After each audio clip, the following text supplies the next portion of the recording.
Welcome.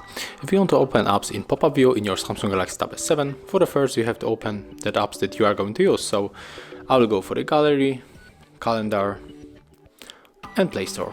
After that we have to go for the background apps, click on the app on the icon of the application, then use the open in the pop-up view. Do the same with the second and also the third application. And as you can see right now, we can open it. It is in this little window. And that's how we can open it in this Tab S7. Thank you guys for watching. Leave thumbs ups, comments and subscribe to our channel.